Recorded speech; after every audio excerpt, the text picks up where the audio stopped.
Well, for the first time in 13 years, we're working on Thanksgiving. Welcome to the Bison Video Blog, brought to you by Gate City Bank with no turkey. Jeff Kolpak, I'm Dom Izzo from WBAY. Debatable, but thank you. No thank you. You are the Pick'em champion for 2023. We'll go here and then we'll get into the football game. Are you surprised at all when you saw the show come out yesterday and the Bison were not seeded? Surprised? No, I don't think I was surprised. I just NDSU just didn't do enough in the regular season. I think the loss at home to South Dakota ultimately hurt it. Now, is it debatable? Could the Bison have gotten a seed? Yeah, it's certainly debatable. But in the end, Montana State, North Dakota State, what was the worst loss? I mean, I guess it's really nitpicking. And so you can't be surprised by that. Yeah. Were you surprised? I'm ready to be nitpicked. No, but I need a stronger argument to why Montana State was 6. If anything, they can be 8, Kolpak. That's where I'll get into the loggerheads with members of the committee about that. But you're right. Don't lose to South Dakota at home. Don't get blown up by 25 at UND. And then we're not even having this conversation, and the Bison are off this week. And now we're going to really see the value of a bye week. You've written about this, how forever and a day, where NDSU's been able to rest and then know you're going to have maybe at least 2 home games. Now they have to play right away.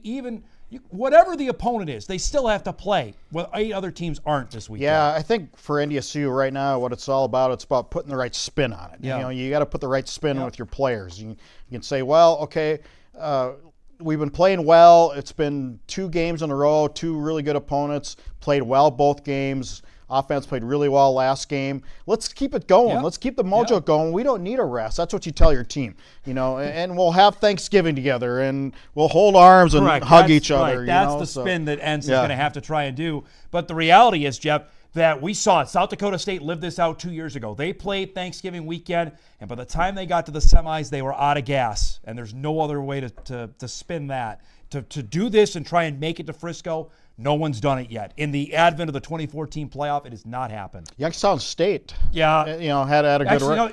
2016. They did. 2016, they did make it, and they ran out of gas against James Madison. Yeah, and that's with 3 weeks off. Well, and I think it puts the importance on NDSU getting a good start against Drake. Drake has been outscored by an average of 61.5 to 7 against North Dakota and South Dakota State. Granted, I know that was at the beginning of the year, but they were 2 major blowouts. And it puts a premium on NDSU starting fast so you can rest your guys and almost make it a half bye or something. Win the toss, take the ball, and let's go. All right, the Drake Bulldogs, we saw them here at the beginning of last season. Todd Stepsis, in his 4th year as head coach, told me last year, I want to build this into a Pioneer League team. We don't want to just be known as a basketball and a track school. We want football in there.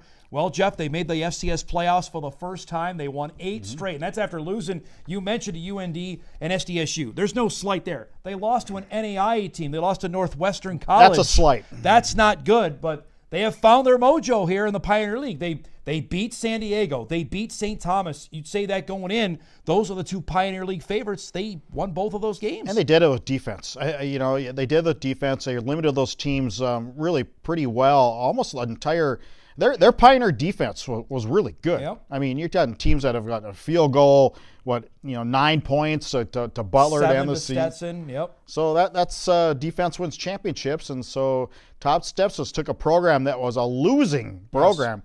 Yep. And they went from a losing streak to a winning streak in really a matter of quick turnaround. They won 2 football games in 2021. They only won 2 last year. So the fact that, and they lost their first 3 to start this season, it's not going in the right direction. And there are going to be some names you'll recognize if you either were at or watched the game in 2022 the Bison played. Obviously, this is a mismatch. There's no other way to spin this. But for Drake, this is the stepping stone. We saw this. San Diego has been here. We've seen Pioneer football leagues come here that won first-round games. San Diego beat Cal Poly and beat Northern Arizona back-to-back years to come to Fargo to play in the second round of the tournament. And I would imagine that Drake is just nothing to lose, right? You're just going to be throwing everything. Yep. You're going to throw everything into this game. They'll be coming here sky high. They're going to be, obviously they'll hear the doubters and they'll hear that this and that.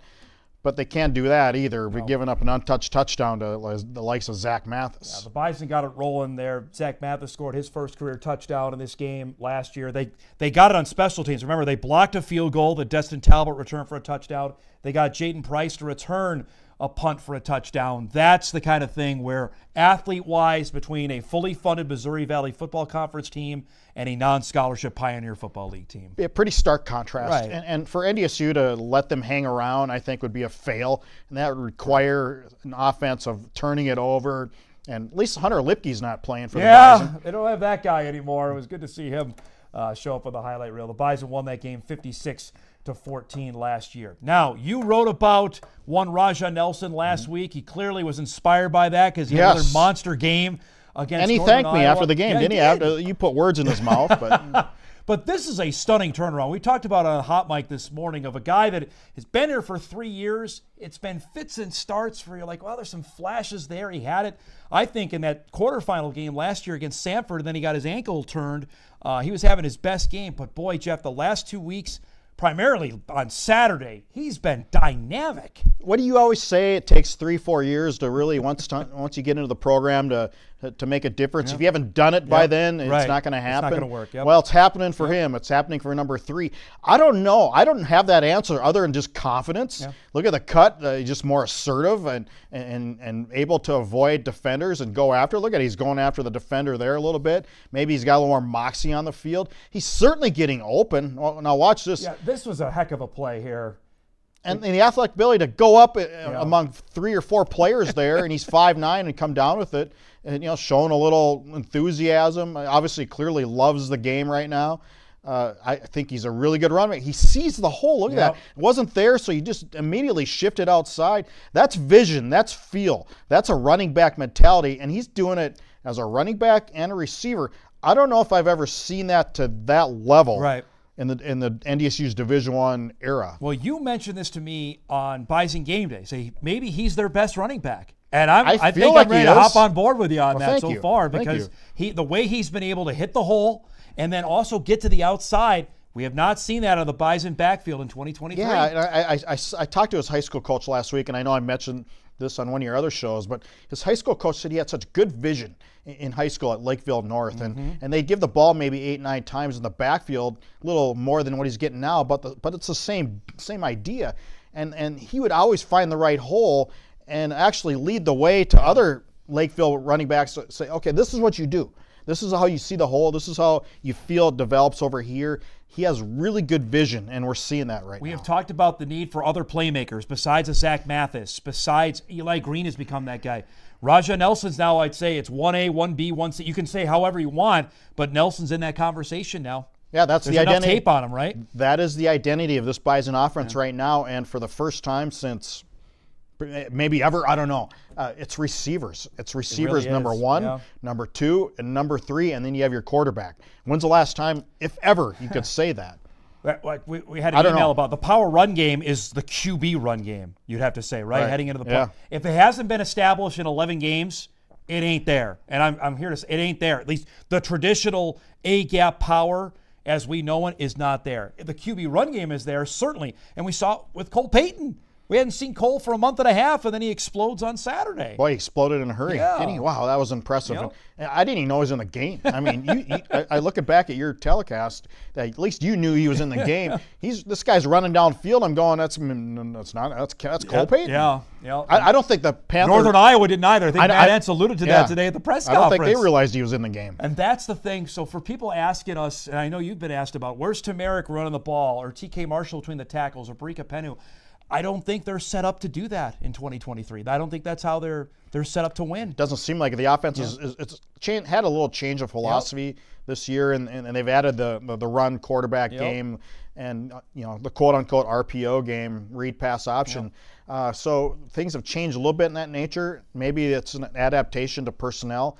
But you can't fault the offense. This season is 8-3, and they're not playing on Thanksgiving weekend because of the offense. They're playing again on Thanksgiving because the defense wasn't consistent all year.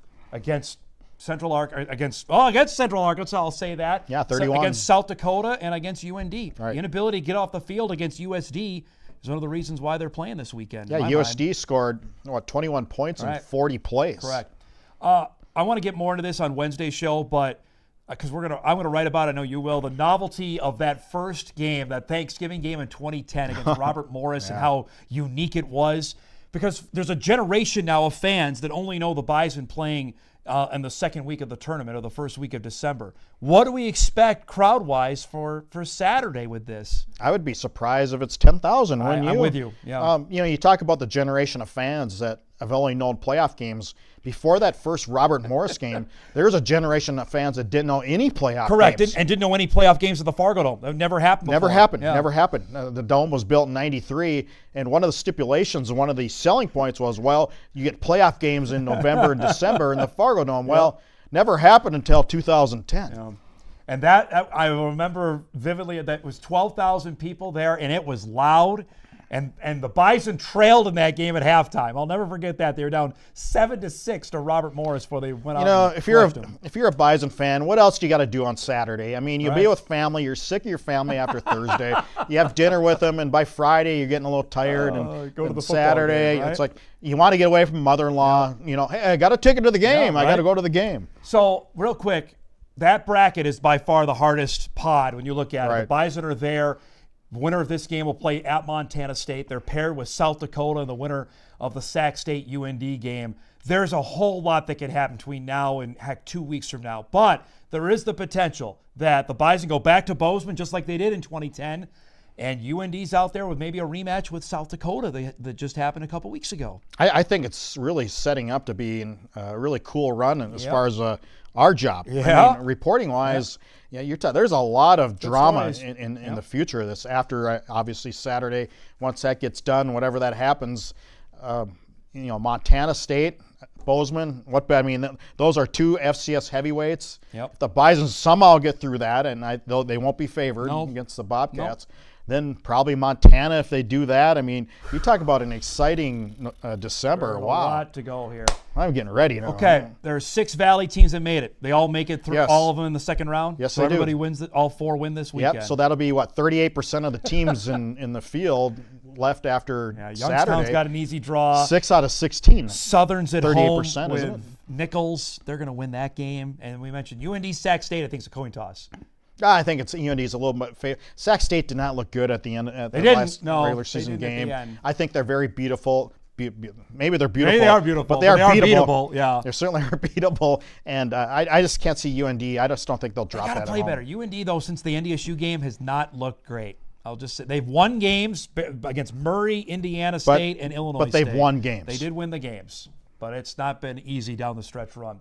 We'll have a full week of content. Doesn't mean we're on the holiday break because the holiday is here. Jeff, Eric, and Michael have stories all week long at Inforum.com. We'll have it covered on WDAY. Don't forget, we are working Saturday. Bison Game Day is live at 10 a.m. on Saturday morning. We'll be with you on WDAY. The football game itself is on ESPN Plus at 2:30. We'll still have our usual post-game show and all the highlights, reaction coming up on the news that night between the Drake Bulldogs and the Bison. Happy Thanksgiving, my man. Happy Thanksgiving. Thanks so much for watching, everybody. We're back on Wednesday with the Bison Media Zone show. We'll see you then. This is the Bison Video Blog, presented by Gate City Bank.